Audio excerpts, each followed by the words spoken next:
Et là, on a eu un focus un peu sur on a fait des comparaisons entre l'Afrique francophone, l'Afrique anglophone.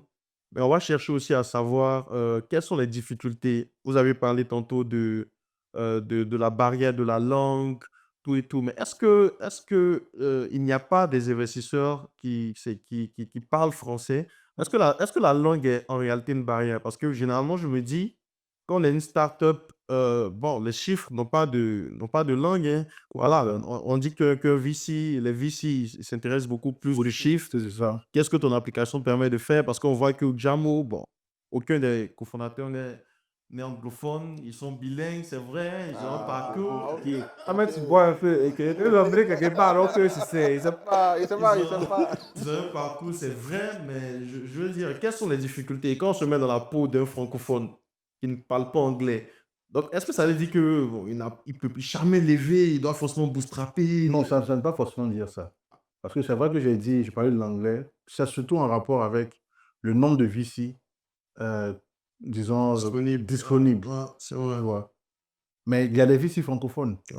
tu vois, il y a des VC francophones. Les VC francophones, je pense, aujourd'hui, on a plusieurs, hein. On a Ring Africa qui est arrivé, on a Savio qui est là, on a Comway Capital aussi qui essaie de faire des choses, tu vois.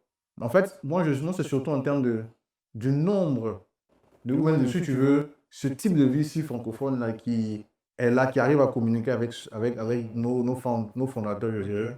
Ce nombre-là, malheureusement, il n'y en a pas tellement, Mhm. tu vois.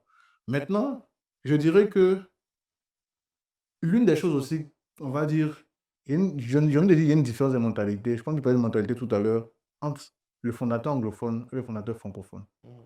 Parfois, bon, après, peut-être ils vont me tuer dans les commentaires, mais parfois, en fait, le fondateur francophone aussi s'attend parfois à se dire, j'ai mon idée et je pense que je peux aller chercher des fonds. Ok.